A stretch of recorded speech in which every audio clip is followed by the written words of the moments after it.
Jeremiyah Love is the third overall pick. They did it. The Cardinals have done it. They have taken a top 5 running back.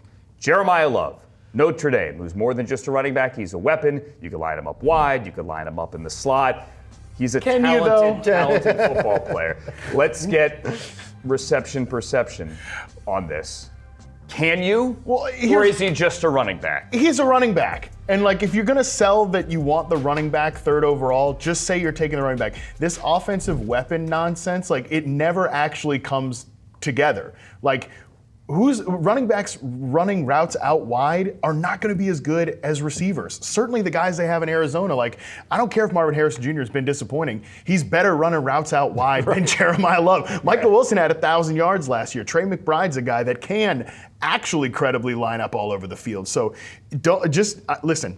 We can have a conversation about taking a running back third overall, but let's not do the weapon thing because it never actually ends up happening. It's something I guarantee the coaching staff is going to say it when they go on the podium later. They're going to say it again when we go into training camp, and then when we get to games, he's going to maybe get like one catch out wide on like a little bubble screen or something. Well, Christian McCaffrey does it, and he's like a fantasy darling. Could Jeremiyah Love be that guy? Could he be Mr. Fantasy for you? Well, I definitely think he's going to be a good fantasy pick. I kind of wish he went to a spot that, didn't have so many other guys. Like had a quarterback? Well, that would help for sure. Although we did see Jacoby Brissett pull off one of the fantasy scams of all time last year when that team was just dropping back dropping back relentlessly as they were negative game script. I talked to Trey McBride at the Super Bowl and I said, hey man, how'd you have such a dynamic year where you put up all these stats? He goes, well, we were behind a lot. So, even he knew it. So I do think there's at least, and I think they do have some talent there, but they need a right tackle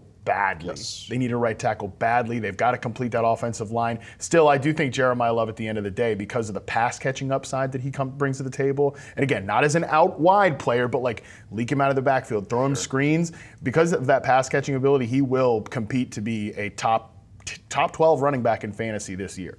He's super talented. It's like, that's the thing, is like he's a very, very, very, very good player. He's explosive. He can catch the ball. He's got some pass protection, which is going to allow him to stay on the field. It's just how I view a team building process, and the Cardinals to me are building still. Like they have to be. They have no idea who's their quarterback. Their presumed quarterback is holding out because he goes, wait, I'm the starter now? All right, I want starter money. I get it, Jacoby. And I understand LaFleur is going to be run first. He is a McVay, Shanahan guy all the way. Their offensive line is a little bit one of those, it's like, if I squint, this is actually not too bad, but still, it's like, but you have to squint.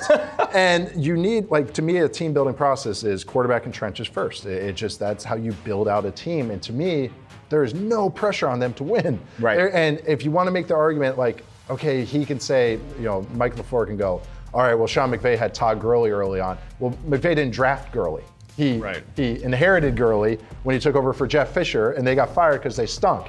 And they had the #1 pick to draft. Well, they moved up for that, but they still moved up because they had to do that. But it was just one of these things where it's like, no argument really makes sense for where the Cardinals are at. Yeah. It's not Jeremiyah's Love ability that I'm knocking. It's more just where the Cardinals are. You just saw Ashton Genty play fairly. I thought he played okay last year. Especially in the second half of last year. Yeah, and the Raiders, they had 2 games last year where they failed to get 100 yards. I mean, this is not 100 yards rushing. 100 total yards. Right. I mean, fewest plays in 20 years. There's a very recent example of why you should not do this if you're a team that's rebuilding. Yeah.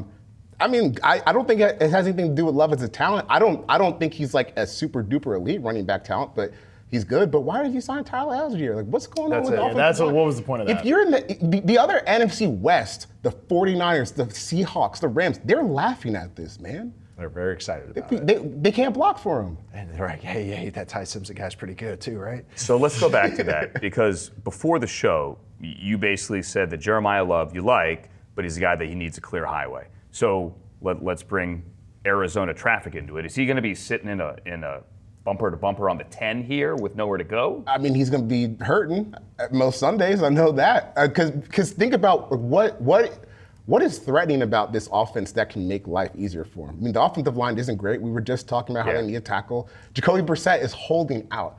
Jacoby Brissett is holding out. Like, It's like I dare you to take Tice Simpson. like that's where they're at, though. So Yeah. I just don't see how this helps him today. Yeah, Good luck, and, Mike. And that's the thing is, Mike LaFleur, I think, has really good chops in the run game. He helped the Rams evolutionize their run game. Like, he has a lot of football knowledge. I really do say that.